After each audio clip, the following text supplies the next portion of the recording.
ça s'appelait le 7 parce qu'on était allé 7. Moi je suis Archibald Pearson et c'est comme ça que désormais j'ai appelé le lieu. Il y a encore une vraie diversité et c'est ça qui fait notre force.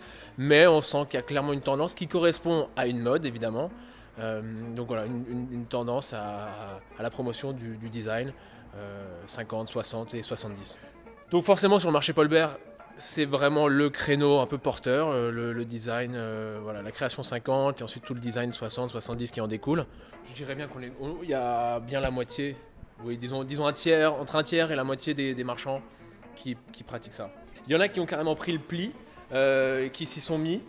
On est obligé de voir que parfois c'est un peu à côté de la plaque aussi, que c'est un peu forcé. Et il y en a alors qui bougent pas de leur position et qui se moquent ouvertement de nous en disant que ce qu'on fait c'est n'importe quoi et qui comprennent absolument pas qu'on puisse pratiquer des tarifs sur certaines choses. Mais bon, tout ça est très bonhomme et très rigolo et tout le monde s'entend très bien néanmoins.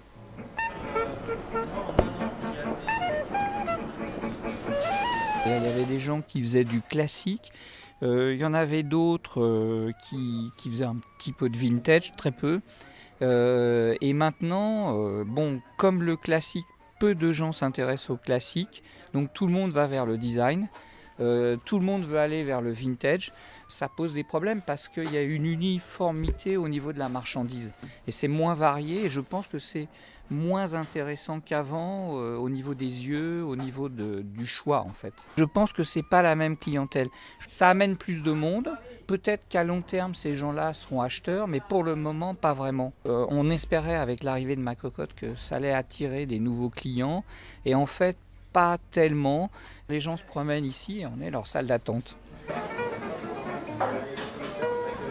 Ce que nous, on a pu ramener, c'est une clientèle effectivement un peu plus jeune, qui, elle, a soit un pouvoir d'achat qui se permet d'acheter des années 70 et pas forcément des meubles antiques, parce que ça coûte quand même beaucoup plus cher, à part certaines pièces particulières.